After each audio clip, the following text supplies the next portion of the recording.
Hello ನಮಸ್ಕಾರ ನಮಸ್ತೆ ಹೇಗಿದ್ದೀರಾ ಎಲ್ಲರೂ ವೆಲ್ಕಮ್ ಟು PW ಕನ್ನಡ. ನಾನು ಚೈತ್ರ, ನಿಮ್ಮ ಬಾಟ್ನಿ ಟೀಚರ್. ಆ್ಯಂಡ್ ಇವತ್ತಿನ ಸೆಷನಲ್ಲಿ how to score above 300 NEET examination ಅಂತ ಹಾಕಿದ್ದೀನಿ. ನಂಗೆ ಗೊತ್ತು ನೀವು ಎಲ್ಲರೂ ಎಲ್ಲ ವೀಡಿಯೋ ನೋಡಿರ್ತೀರಾ, ಎಲ್ಲ ಸಜೆಷನ್ಸ್ಗಳನ್ನು ನೋಡಿರ್ತೀರಾ. ಆ್ಯಂಡ್ ನಿಮಗೆ ಕನ್ಫ್ಯೂಸ್ ಆಗೋಗಿದೆ ಯಾವ ಸಜೆಷನನ್ನು ತಗೊಳ್ಳೋದು ಅಂತ, ರೈಟ್? ಇದು ಹೇಳ್ತಾರೆ ಅದು ಹೇಳ್ತಾರೆ, ಎಲ್ಲ ಒಟ್ಟಿಗೆ ಮಾಡೋಕ್ಕಾಗುತ್ತಾ ಅನ್ನೋ ಒಂದು ಪ್ರಶ್ನೆ ನಿಮ್ಮ ತಲೆಯಲ್ಲಿ. ಸೊ ಇವತ್ತು ನಾನು ಏನು ಮಾಡಿದ್ದೀನಿ, ನಾನು ಕೆಲವು ಟಿಪ್ಸ್, ವೆರಿ ಫ್ಯೂ ಟಿಪ್ಸ್ ತೊಗೊಂಡು ಬಂದಿದ್ದೀನಿ. ಇದು ನೀವು ಎಲ್ಲರೂ ಫಾಲೋ ಮಾಡಬಹುದಾಗಿರುವಂಥದ್ದು. Everybody can follow this. Okay, ಒಂದು ಜನರಲ್ ಆಗಿ ಅಂತ ಆವ್ರೇಜ್ ಸ್ಟೂಡೆಂಟ್ ಕೂಡ ಫಾಲೋ ಮಾಡಬಹುದು, ಟಾಪರ್ ಕೂಡ ಫಾಲೋ ಮಾಡಬಹುದು. ಏನಾಗುತ್ತೆ ಅಂತ ಹೇಳಿದ್ರೆ, ನಮ್ಮ ಹತ್ರ ಇರುವಂಥ ಇನ್ಫಾರ್ಮೇಷನ್ ಎಷ್ಟು ಜಾಸ್ತಿ ಇದೆ ಅಂತ ಹೇಳಿದ್ರೆ ಅದನ್ನು ಸ್ಟ್ರೀಮ್ಲೈನ್ ಮಾಡೋದು ನಮಗೆ ಕಷ್ಟ ಆಗುತ್ತೆ, because it is time consuming. And ನಿಮಗೆ ಅಂಥ ಮೆಚುರಿಟಿ ಅಥವಾ ತಿಳುವಳಿಕೆ ಇರಲ್ಲ ಹೇಗೆ ಯಾವ ಪರ್ಟಿಕ್ಯುಲರ್ ಸಜೆಷನನ್ನು ನಾನು ತಗೊಳ್ಳಿ ಅಂತ. ಸೊ ಅದಕ್ಕೋಸ್ಕರ ಈ ಪರ್ಟಿಕ್ಯುಲರ್ ವಿಡಿಯೋ ತೊಗೊಂಡು ಬಂದಿದ್ದೀನಿ. ಕೆಲವು highlights. And I am not going to talk about ನೀವು 8 ಗಂಟೆ ನಿದ್ದೆ ಮಾಡಿ, ಚೆನ್ನಾಗಿ ಊಟ ಮಾಡಿ, ಹೆಲ್ದಿಯಾಗಿರಿ, ದಿನ ಓದಿ, ಡಿಸಿಪ್ಲಿನ್ಡ್ ಇರಿ ಅಂತ ಹೇಳಲ್ಲ. ಇದು ಎಲ್ಲ ಟೀಚರ್ಸ್ ನಿಮಗೆ ಹೇಳಿದ್ದಾರೆ, ಪದೇ ಹೇಳಿದ್ದೀವಿ, ನಾನು ಕೂಡ ಹೇಳಿದ್ದೀನಿ, ಇದನ್ನು ನೆನಪಿಸಿದ್ದೀನಿ ನಿಮಗೆ. ಆ ಕಾಲ ಕಳೆದು ಹೋಗಿದೆ ಆಲ್ರೆಡಿ. ಕಾಲ ಕಳೆದೋಗಿದೆ, ಕರೆಕ್ಟ್? ಸೊ ಇವತ್ತು ನಾವು ಏನು ಪ್ರಾಕ್ಟಿಕಲ್ ಆಗಿರುವಂಥ ಟಿಪ್ಸ್ ಅಂತ ನೋಡಬೇಕಾಗಿರೋದು. So let us start with the session for today. And first ನೀವು ಏನು ಮಾಡಬೇಕು, ಹೈ ವೇಟೇಜ್ ಯೂನಿಟ್ಸ್ ಯಾವುದು ಅಂತ ಫಸ್ಟ್ ನೋಡ್ಕೊಳ್ಳಿ. ನೀವು ನಿಮ್ಮ ಫಸ್ಟ್ PUC ಮತ್ತು ಸೆಕೆಂಡ್ PUC ಟೆಕ್ಸ್ಟ್ ಬುಕ್ಕನ್ನು ತಗೊಂಡು ಅದರಲ್ಲಿರುವಂಥ ಹೈ ವೇಟೇಜ್ ಯೂನಿಟ್ಸ್ ಯಾವುದೆಲ್ಲ, ನಾನು ಸಪೋಸ್ ಲೆಟ್ಸೇ ಕ್ಲಾಸ್ 11 ತಗೊಂಡೆ ಅಂತ ಅಂದ್ಕೊಳ್ಳಿ. ಅದರಲ್ಲಿ ಹ್ಯೂಮನ್ ಫಿಸಿಯಾಲಜಿ ನಿಮಗೆ ಹೈ ವೇಟೇಜ್ ಯೂನಿಟ್ ಆಗುತ್ತೆ. ಓಕೆ, ಅದಾದ ನಂತರ ನೀವು ಸೆಕೆಂಡ್ PUCಗೆ ಬರಬೇಕಾದ್ರೆ ರೀಪ್ರೊಡಕ್ಷನ್ ಮತ್ತು ಜೆನೆಟಿಕ್ಸ್ ಮತ್ತು ಎವಲ್ಯೂಷನ್ ಅನ್ನೋ ಒಂದು ಯೂನಿಟ್ ನೋಡಿ, ನಾನಿಲ್ಲಿ ಯೂನಿಟ್ ಅಂತ ಹಾಕಿದ್ದೀನಿ, ಚಾಪ್ಟರ್ ಅಂತ ಹಾಕಿಲ್ಲ. ಓಕೆ, ಇಕಾಲಜಿ ಮತ್ತು ಬಯೋಟೆಕ್ನಾಲಜಿ ಈ ಎಲ್ಲ ಯೂನಿಟು ಇಂಪಾರ್ಟೆಂಟ್ ಆಗಿರುವಂಥ ಯೂನಿಟ್. ಇದರಿಂದ ಬರುವಂಥ ಪ್ರಶ್ನೆಗಳು ತುಂಬ ಜಾಸ್ತಿ. ನೀಟಲ್ಲಿ ನಿಮಗೆ ಗೊತ್ತು, ಪ್ರತಿ ಒಂದು ಕ್ವೆಶನಿಗೆ 4 ಮಾರ್ಕ್ ಆ್ಯಂಡ್ ಪ್ರತಿ ತಪ್ಪು ಕ್ವೆಶನಿಗೆ -1 ಅಂತ ಹಾಕ್ತಾರೆ ಅವರು, ಕರೆಕ್ಟ್ ಅಲ್ವಾ? ಸೊ ಹೈ ವೇಟೇಜ್ ಯೂನಿಟ್ ಯಾವುದು, ಎಲ್ಲಿಂದ ಜಾಸ್ತಿ ಪ್ರಶ್ನೆಗಳು ಬರುತ್ತೆ ಅಂತ ನಿಮ್ಮ ತಲೆಯಲ್ಲಿ ಇರಬೇಕಾಗಿರೋದು. ಸೊ ಇವಾಗಲೇ ನಿಮ್ಮ first PUC second PUC text book ತೆಗೆದು ಈ ಯೂನಿಟ್ ಮುಂದೆ ಸ್ಟಾರ್ ಹಾಕೊಂಡು ಹೋಗಿ. ಇಂಪಾರ್ಟೆಂಟ್, ತುಂಬ ಇಂಪಾರ್ಟೆಂಟ್. ಫಸ್ಟ್ ಅದನ್ನು ಅರ್ಥ ಮಾಡ್ಕೊಳ್ಳಿ. ಎಲ್ಲ ಪೋರ್ಷನ್ ಪ್ರಿಪೇರ್ ಆದಮೇಲೆ ಮಕ್ಕಳಿಗೆ ಹೈ ವೇಟೇಜ್ ಯೂನಿಟ್ ಯಾವುದು ಅಂತಲೇ ಗೊತ್ತಿರಲ್ಲ, ಅದಕ್ಕೋಸ್ಕರ ಹೇಳ್ತಾ ಇದ್ದೀನಿ. So please do remember this. ಮುಂದೆ ಹೋಗೋಣ. I am not going to waste much of your time. ತುಂಬ ಟೈಮ್ ವೇಸ್ಟ್ ಮಾಡಲ್ಲ. ಏನು ಮಾಡಬೇಕು, ಪ್ರಾಕ್ಟಿಕಲಾಗಿ ಹೇಗೆ ಮಾಡಬೇಕು ಅಂತ ಹೇಳ್ತಾ ಇರೋವಂಥದ್ದು. ನಿಮಗೆ ಏನಾದರೂ ಪ್ರಶ್ನೆ ಬಂದರೆ ಅದನ್ನು ದಯವಿಟ್ಟು ನನ್ನ ಹತ್ರ ಕೇಳಿ. ಓಕೆ, ನೆಕ್ಸ್ಟ್ ಥಿಂಗ್ ನೀವು ಏನು ಮಾಡಬೇಕಾಗಿರೋದು, ಫಸ್ಟ್ ಆಫ್ ಆಲ್ ಏನು ಓದಬೇಕು. ನೀವು ಅಂತೀರಾ ಮ್ಯಾಮ್ NCERT ಓದಬೇಕು, ಟೆಕ್ಸ್ಟ್ ಬುಕ್ ಓದಬೇಕು, ನೋಟ್ಸ್ ಓದಬೇಕು, ಇದು ಎಲ್ರಿಗೂ ಗೊತ್ತೇ ಇದೆ, ತಿರ್ಗಾ ಪದೇ ಅದನ್ನೇ ರಿಪೀಟ್ ಮಾಡ್ತೀರಾ ಅಂತೀರಾ. ನೋ, ನಾವು here what to study. Of course ನೀವು NCERT ಓದಬೇಕು. NCERT ಒಳಗಡೆ ಏನು ಓದಬೇಕು, ಕಾನ್ಸೆಪ್ಟ್ ಓದಬೇಕು. ಅಫ್ಕೋರ್ಸ್ ಕಾನ್ಸೆಪ್ಟ್ ಇಲ್ಲದೆ ಏನು ಕೆಲಸ ಆಗಲ್ಲ, ಕಾನ್ಸೆಪ್ಟ್ ಓದಲೇಬೇಕಾಗುತ್ತೆ. ಕಾನ್ಸೆಪ್ಟ್ ಇಲ್ಲ ಅಂದರೆ ಎಕ್ಸಾಮ್ ಹೇಗೆ ಬರೀತೀರಾ, ಕರೆಕ್ಟ್ ಅಲ್ವಾ?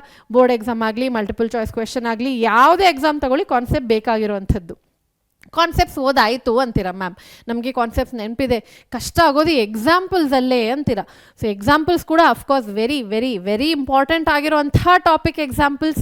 ನಾವು ವೆನ್ ಐ ಸೇ ಎಕ್ಸಾಂಪಲ್ಸ್, ಹೇಗೆ ನೆನ್ಪಿಟ್ಕೊಳ್ಳೋದು ಮ್ಯಾಮ್, ಎಲ್ಲ ಎಕ್ಸಾಂಪಲ್ಸು ಮರ್ತು ಹೋಗುತ್ತೆ, ನನಗೆ ಕಥೆ ಹೇಳಿ, ನಿಮೋನಿಕ್ ಹೇಳಿ, ಏನಂತಾರೆ ಪೋಯಮ್ ಹೇಳಿ ಅಂತ ಎಲ್ಲ ಹೇಳ್ತೀರಾ.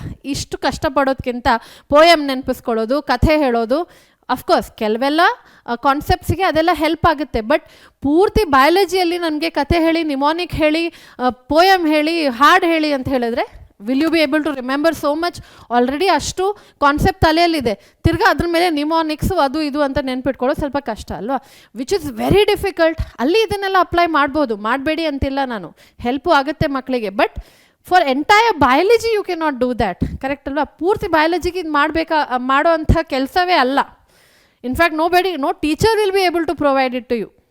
ಓಕೆ, ನೀವಿಲ್ಲಿ ಏನು ಮಾಡಿ, ಇದು ನನಗೆ ಮಕ್ಕಳು ಹೇಳ್ಕೊಟ್ಟಿರೋದು, ನನಗದು ಹೇಳ್ಕೊಡೋದ್ರಲ್ಲಿ ಏನು ನಾಚಿಕೆ ಇಲ್ಲ. ಮಕ್ಕಳು ಹೇಳ್ಕೊಟ್ಟಿರೋದು. ಮ್ಯಾಮ್ ನಾನು ಒಂದು ನೋಟ್ ಪ್ಯಾಡ್ ಇಟ್ಕೊತೀನಿ, ನನ್ನ ಪ್ರತಿ ಕ್ಲಾಸಲ್ಲೂ ಇದನ್ನು ಹೇಳಿದ್ದೀನಿ. If you have been my student, Pragati batch ಆಗಲಿ ಅಲ್ಲ ಬೇರೆ ಬ್ಯಾಚಲ್ಲಿ, ನಾನು ಇದನ್ನು ಹೇಳಿದ್ದೀನಿ ಮಕ್ಕಳಿಗೆ. ನಾನು ಪದೇ ಹೇಳ್ತೀನಿ, ಎಕ್ಸಾಂಪಲ್ ಅಂತ ಚಾಪ್ಟರ್ ಬಂದರೆ ಹೇಳ್ತೀನಿ, ನೋಟ್ ಪ್ಯಾಡ್ ಇಟ್ಕೊಳ್ಳಿ, ಚಿಕ್ಕದು, ನಿಮ್ಮ ಕೈಯಷ್ಟು ದೊಡ್ಡದಿದ್ರೂ ಸಾಕು. ಆ್ಯಂಡ್ ಅದು first P U C second P U ಸಿಗೆ ಒಂದೇ ನೋಟ್ ಪ್ಯಾಡ್ ಇರಬೇಕು. ಅದರಲ್ಲಿ ನಿಮಗೆ ಬರೀ ಎಕ್ಸಾಂಪಲ್ಸ್ ಬರಿಬೇಕಾಗಿರೋ ಕೆಲಸ. ಲಿವಿಂಗ್ ವರ್ಲ್ಡಿಂದ ಸ್ಟಾರ್ಟ್ ಮಾಡಿ. ಲಿವಿಂಗ್ ವರ್ಲ್ಡಲ್ಲಿ ಏನೆಲ್ಲ ಎಕ್ಸಾಂಪಲ್ ಇದೆ, ಕಿಂಗ್ಡಮಿಗೆ ಇದು ಕೊಟ್ಟಿದ್ದಾರೆ, ಜೀನಸಿಗೆ ಇದು ಕೊಟ್ಟಿದ್ದಾರೆ, ಆಮೇಲೆ ಲೆಟರ್ಸೆ ಫ್ಯಾಮಿಲಿಗೆ ಇದಿದೆ, ಆರ್ಡ್ರಿಗಿದೆ, ಎಲ್ಲ ಎಕ್ಸಾಂಪಲ್ಸನ್ನು ಒಂದೇ ಬುಕ್ಕಲ್ಲಿ ಬರಿಬೇಕು. ನಿಮ್ಗೆ ಆಸೆ ಆಗುತ್ತೆ ಡೆಫಿನೇಷನ್ ಬರ್ಕೊತೀನಿ ಅಂತ, ಆ ಆಸೆಗೆ ನೀವು ತಲೆ ಕೆಡ್ಸ್ಕೋಬೇಡಿ. Don't write any definition.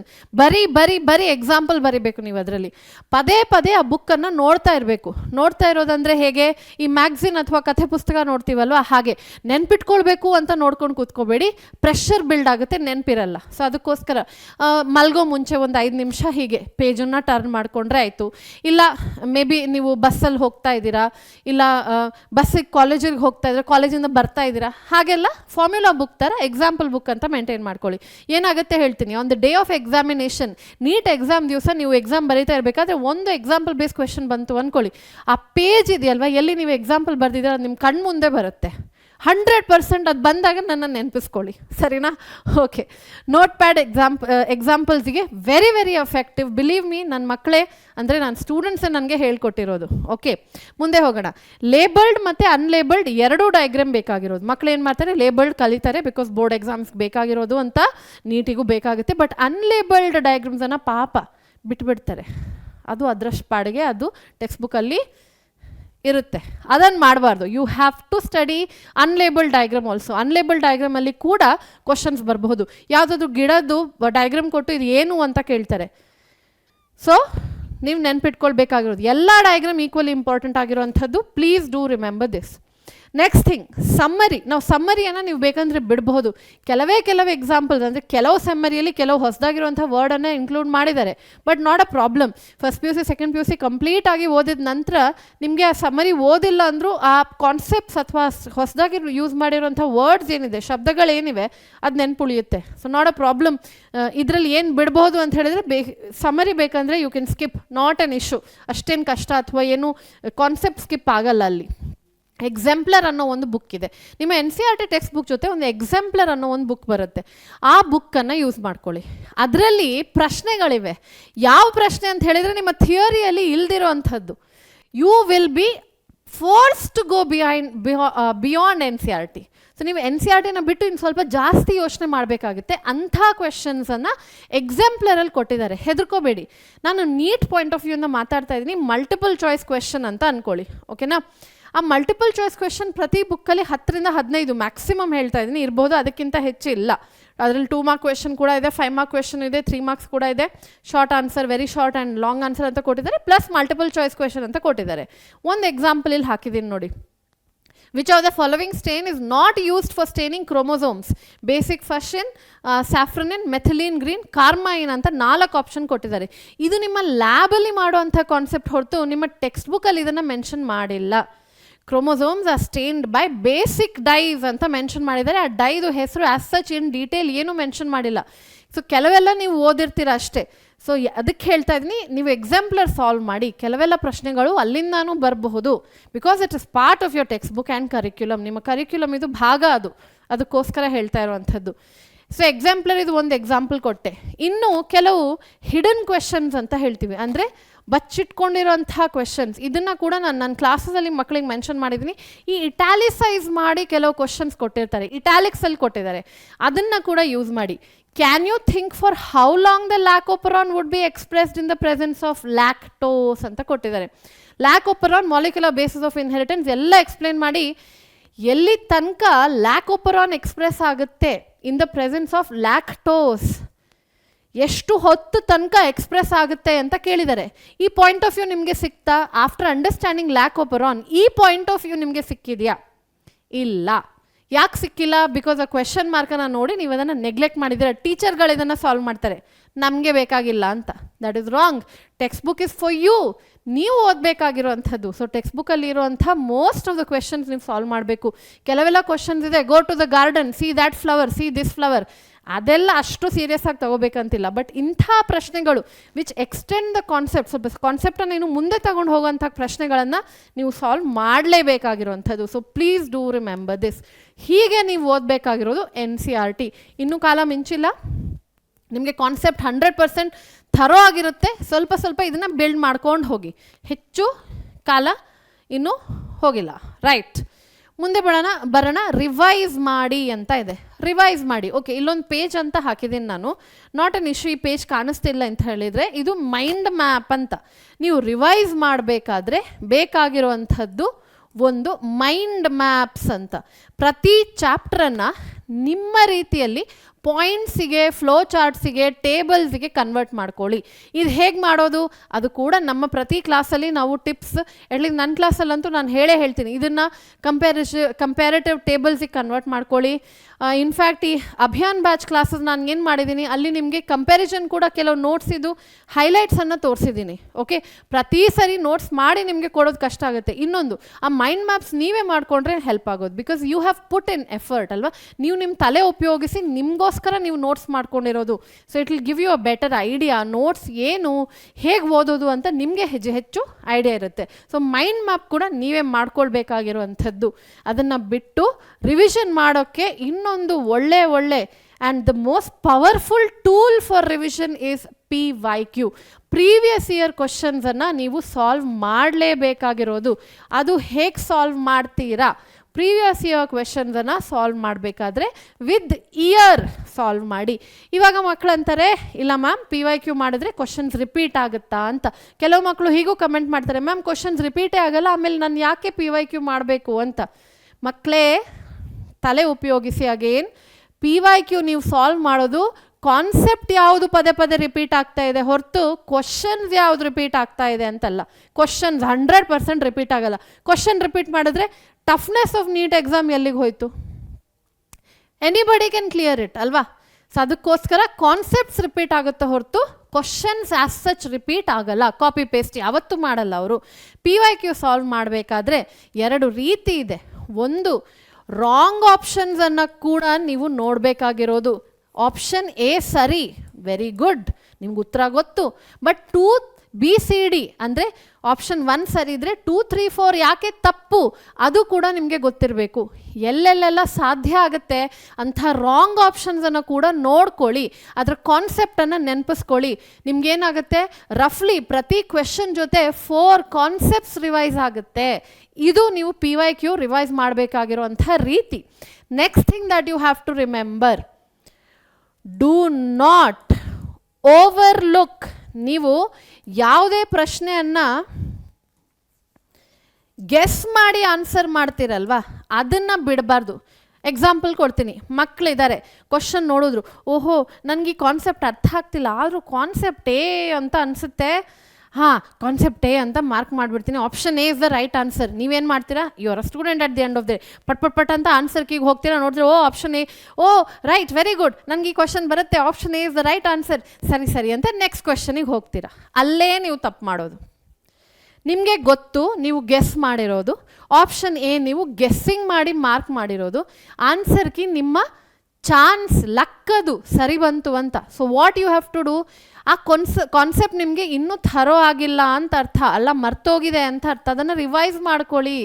By chance ನೀವು ಆನ್ಸರ್ ಕರೆಕ್ಟ್ ಹಾಕಿದ್ದೀರ ಅಂದ ತಕ್ಷಣ you should not skip that revision part. ಆ ಕಾನ್ಸೆಪ್ಟನ್ನು ನೀವು ಇನ್ನೂ ರಿವೈಸ್ ಮಾಡಲೇಬೇಕಾಗಿರೋದು. Keep this in mind. ನೀಟಲ್ಲಿ ಇಂಥ ಗೆಸ್ ಮಾಡೋ ಆಪ್ಷನ್ಸ್ ಇರುತ್ತಾ? ಇಲ್ಲ.